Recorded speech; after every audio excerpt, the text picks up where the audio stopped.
Hey, it's Moran. Welcome back to my channel. Today we're going to talk about songwriting. And I want to talk about a specific thing. We're not going to talk about lyrics or cadence or meter in your lines, things like that. We're not talking, those are all important things. We're going to talk about something else I see that happens a lot with a lot of beginning songwriters, but also I see it with people who've written songs for a year. And this came up, I was on Reddit and I was responding to some threads there, and this kind of came up in conversation or in the chat. And it's really about moving your song forward from verse to verse. Now, before I get totally into it, just want to let you know that I released Making Peace with the War last weekend. It's on all the streaming services, yada, yada, yada, all that stuff, for what that matters. More importantly, it's here on YouTube. Love it if you check it out. And let me know what you think. Leave a comment, whatever. We're pretty happy with it. We're working on the other songs. We'll be doing a lot of work on this weekend and hope to present another one right at the start of next week. So anyways, let's talk about songwriting. Let's talk about moving your verse forward. And we're going to work within the context of some very common songwriting structures. And there's an entire discussion, I might do an entire video about why it's valuable to use a structure. I know people say there are no rules, quote unquote, there are no rules. And sure, there are no rules, but maintaining a common structure is easy for the listener. It's what people are used to hearing, particularly in Western music. So I'm going to use those structures. What you do with it, that's totally up to you. So we're going to talk about the structures that were just two common ones that you see a zillion times in music. And that's just going to be the simple verse, chorus, bridge, chorus. That's one of them. So we've all seen that. Songs every week come out that follow that particular structure. The other one we're going to talk about, very similar. Verse, chorus, bridge, verse, chorus. So now what we've got is a third verse. And when I talk about moving the song forward, we're not talking about linear. It doesn't have to be, kind of chronologically, although that's certainly a good construct. But it's really in providing dynamic elements in each verse that differentiate those verses. So what do I mean by that? What I see that's a problem is when songwriters write essentially the same verse after verse, right? So they have two verses and they basically say the same thing. Now we're going to use a love song because it's both common and also it's easy for me to kind of demonstrate what people do and what can be a problem. And if this is something you do in your songwriting, just think about it. That it doesn't take a lot to ultimately fix this or correct this. And what you want is a song that doesn't just repeat the same idea, just emotional blah in each verse. It's okay. There's nothing wrong with emotion. As a matter of fact, I say all the time, feel more, tell me less, right? We don't need a ton of minute details. We need a few details that create an image, but then really we want to feel what you're feeling, right? Or what the person should be feeling. So I have some notes here. I'm going to refer to them because it's just easier. I won't lose my place. But let's take a simple love song and let's say that the first verse, in effect, what somebody's saying is, I'm not going to go over specific lyrics, we're just talking ideas. Let's just say they say the ideas being conveyed are this: I love you so much, you are beautiful and smart, I can't live without you. Okay, so I'm putting those on the screen up here, I guess, that's where there's going to be room. So that's it. That's the idea that's conveyed. I love you so much, you are beautiful and smart, I can't live without you. Nothing wrong with those emotions. However you say it, there's a zillion ways you can try and structure that and say that in a 4-line stanza, right? But then what'll happen is they go through and then they have a chorus, and we'll talk about chorus and we'll talk about bridge in just a minute, but they'll have a chorus and then they come back to the next verse, and the next verse says something to the effect of, I love you more than anything. You are witty and amazing, and you make my life complete. Now, maybe there's some slight nuances between the first verse and the second verse, but in reality, they're the same verse. You're just giving an emotion about what you feel about this person. And it's great to feel something about somebody strong enough that you write a song or you want to capture that emotion. And even in a theoretical story song that isn't you, but a couple you saw, or whatever the case may be. It doesn't really matter. But really, those are just the same verse. And so what I want to see you do, or try to do, is take your song and move the verses forward. Do something that changes from the first verse to the second verse. For instance, the first verse, you might express exactly what you expressed. I love you so much, you're beautiful and smart, I can't live without you.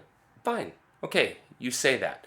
Now you get to the second verse, and this is where you want to introduce some kind of a change. Maybe it's, for instance, you're reflecting on the emptiness you felt before this. You didn't even realize that you had this emptiness, or that could be the first verse. In any of these cases, you could switch around the order, because once again, it doesn't have to be linear from a chronological standpoint. But you might express the emptiness you felt without them that you didn't realize you were feeling. Kind of, you were wandering through life, and then they revealed something to you that you had been missing, and that's impacted your life in some substantial way. So that's a different story, or a different set of ideas than what you put in the first verse. It gives a little more context of the story. Or you can talk about, maybe you reflect on how you met and how consequential that was to you.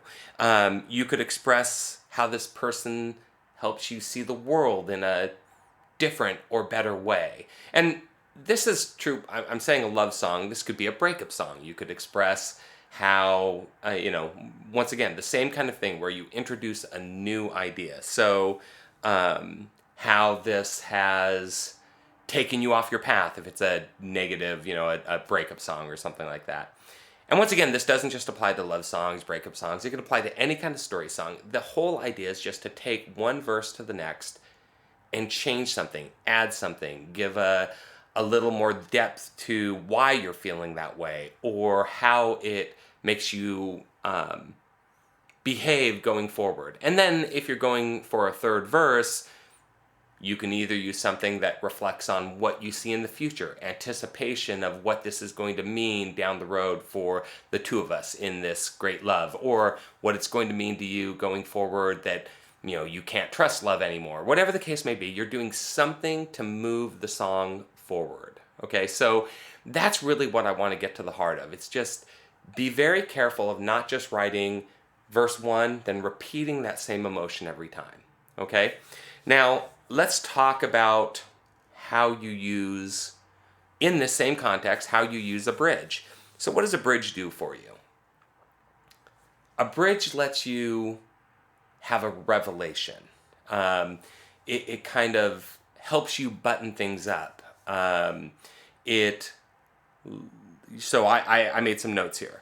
It lets you can have a revelation, an understanding about yourself, about love, about conflict, about people, or it can offer another perspective, what other people might see when they look at you, what your partner sees, what the person you're writing about sees, the new eyes you see the entire world with, how it's changed your perspective of the entire world. You can give that kind of a revelation in the bridge, okay? So that it's kind of tying up the verses, what you're saying in the verses. And then finally, let's talk about the chorus. The chorus should not be just repeating the emotions that you said in the verse. Once again, it's not about saying, and so I love you, whatever the case may be. You can have repeated verses, and it doesn't have to be complex, but to me, it's an overarching idea. The primary message of the song that you're carrying, what your takeaway is, or what the listener's takeaway is. It can be a poetic phrase, that can be your hook, and you lead into that. So that's kind of how I view a chorus. Okay, so that's the overall idea I want to get to. Now I'm going to take one of my songs, I'm going to put the lyrics on the screen. You may not like these lyrics at all. You might not like my song at all. That's totally okay. I'm just talking about a concept and want you to see a little bit of how I capture this idea. So this song has a verse, chorus, bridge, chorus. Okay, that's how this song works. And this is the song Everyday Lies. It's up there on the page. You can check it out. It's published as a an official release, and there's a lyric video, so you can check it out. But I'm going to put the lyrics on the screen, and let's look at first verse 1. So this song is a breakup song. Not a breakup song. It's a song, the breakup's already occurred. So the first verse says, I drove by your house today. Unintentional, I'd lost my way. I shouldn't be surprised to see his car. He always told me you were wrong for me, but you're just right for him, it seems. Guess that explains missing last night's show. Okay, so very clearly it tells a story. The guy drove by his old girlfriend's house, saw this other person's car there, and he shouldn't be surprised, but obviously it impacted him in some way. And then he tells you a little bit more that this person, he knows this person. It's his friend or some element, right? And that person obviously had said, she's not right for you, but apparently she's right for him. So that gives you the context of the story.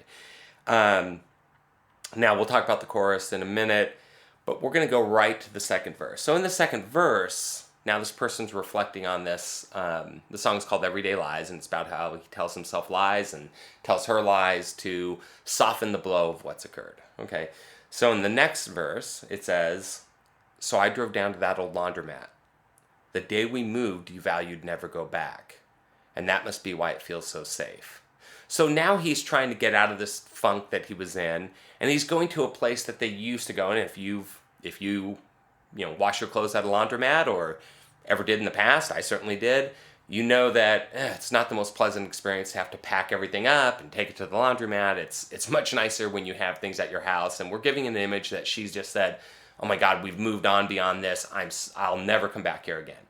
Now, he's viewing that as, that's a place for us to go. That's a memory I have that I know you won't be there. And if you're not there, that's a safe place for me, right? And the next part says, it's not like I planned this whole thing through. It's not like I'm avoiding you. It's not like I don't know what to say. Okay, and then it's going to go back into the verse. And now he's telling himself a lie, right? He has planned this whole thing through. He's thought in his mind, I need to get out of here. I need to go to a place that feels safe. I'm going to this place we used to go to. And not like I'm avoiding you. Clearly he's avoiding her, right? So those are the two verses. That's it. That's the entire story of the song. Okay, so hopefully in that you see movement from one idea that's being expressed, an original idea, and then something about the individual, the person. He's like, okay, I can't handle this, so I'm going to go do this other thing, right? So the verses don't repeat just the same emotion over and over again. So let's go through the chorus real quickly. The chorus just says, I don't feel hurt and I don't place blame. I don't hold you responsible for my shame. And I don't rage and I don't cry. These are my everyday lies. So of course we can assume there's my phone. We can assume he's doing all those things, right? He's feeling hurt. He's placing blame. He's holding her responsible. He does rage. He does cry. He's telling his everyday lies. And then we're going to go back to that theme when we go into the bridge. So the bridge is once again a revelation or tying things up. So here's what the bridge says. We both play it easy with the truth. You say you didn't want to hurt me, and I don't want to see you cry, so I oblige with my everyday lies. So he's saying, she didn't tell him the truth about this other relationship, obviously, and he's telling her it's okay, I don't want you to feel bad. So he's just going to tell her these convenient lies so that she doesn't feel bad. So he's still kind of protecting her emotions in this whole breakup song. So that's kind of the idea. Hopefully it gives you something to think about as you're writing lyrics, and hopefully you find it valuable. If so, I would love to hear it in the comments. I would love it if you subscribed and shared this. If you have other songwriter friends and you find it to be a valuable lesson, then let them know about it. And once again, thank you for tuning in. Check out Making Peace with the War, and we'll be back at you with some new songs in the coming week. See ya.